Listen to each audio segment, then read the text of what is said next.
नमस्कार मित्रों, welcome to my channel गौर से देखो। इस समय कहा जाए तो flavour of the nation is Ram temple. पूरा देश राममय है। मेरी झोपड़ी के भाग आज खुल जाएंगे, राम आएंगे। मेरी झोपड़ी के भाग आज खुल जाएंगे, राम आएंगे। राम आएंगे, आएंगे, राम आएंगे। राम आएंगे, आएंगे, राम आएंगे। मेरी झोपड़ी के भाग आज खुल जाएंगे, राम आएंगे। पर जैसे जैसे राम मंदिर की इनॉग्रेशन की डेट पास आ रही है, वैसे वैसे राजनीति भी गर्मा रही है, जो कि अपेक्षित भी है। क्योंकि इस देश में जब तक हर बात पे विवाद ना हो जाए, तब तक लगता है खाना ही हजम नहीं होता। शायद यही हमारा सबसे बड़ा एंटरटेनमेंट भी है, और शायद यही एक कारण है जिसकी वजह से हम हज़ारों साल गुलाम रहे, और आज भी कहीं ना कहीं गुलामी का शौक़ ख़त्म नहीं हुआ है। राजनीति हमारे रोम रोम में है, यहाँ तक कि राम मंदिर पर भी देश बंटने को तैयार है।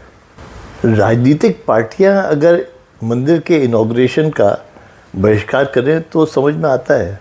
आखिर उनका तो हर बात का विरोध करना उनका धर्म है। परंतु आश्चर्य तब हुआ जब देश के शंकराचार्य भी इस कंट्रोवर्सी में कूद गए। शायद उनके लिए भी अखबारों की सुर्खियों में आना और टीवी पे आने के लिए इससे उपयुक्त कोई समय नहीं था, क्योंकि वैसे तो उन्हें कोई घास नहीं डालता। मुझे पक्का यकीन है कि आज इन शंकराचार्यों के बारे में जनता से पूछा जाए तो शायद ही किसी को इनके बारे में मालूम होगा, या इनका नाम भी मालूम होगा, या इन्होंने क्या काम किए धर्म के लिए इस देश में, जो लोगों को जोड़ने के लिए, तो वो भी कोई बता नहीं पाएगा। मुझे तो वो बात याद आती है कि शादियों में जैसे दूल्हे के फूफा रूठ के बैठ जाते हैं जब उन्हें उचित महत्व नहीं मिलता, वैसे ही आज हमारे शंकराचार्य और धर्माचार्य बिहेव कर रहे हैं। पर वास्तव में देखा जाए तो मुझे लगता है ये इनके अस्तित्व की लड़ाई है, क्योंकि राम मंदिर को इतना अधिक महत्व मिल रहा है इस देश में कि उसके बाद ये चारों मठ और शंकराचार्य सेकेंडरी हो जाएंगे। जिस तरह पॉलिटिक्स में सेंटर का और राज्य सरकारों का 36 का आंकड़ा रहता है, शायद वैसे ही राम मंदिर का इन धर्माचार्यों से और शंकराचार्यों से हो जाएगा। वो तो अच्छा हुआ 8वीं सदी में आदि शंकराचार्य एक ही थे जो सनातन की पुनर्स्थापना कर गए। अगर तब भी 4 होते तो शायद आपस में ही झगड़ते रहते। मेरे विचार से, ऑफ कोर्स मेरा विचार डजंट मैटर, पर मेरे विचार से शंकराचार्य एक होना चाहिए देश का, और बाकी उसके ये चारों मठ अधीन होने चाहिए, so that there is a unity.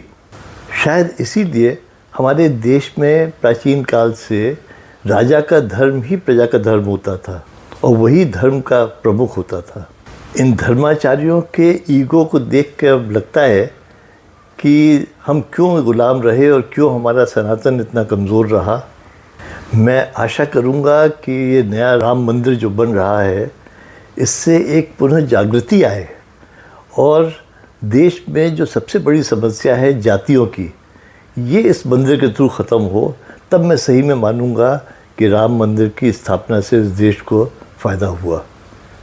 ये हम सब का एक मुहिम होनी चाहिए इस देश में, इस मंदिर की पुनर्स्थापना के बाद, कि राम राज्य में जाति समाप्त हो।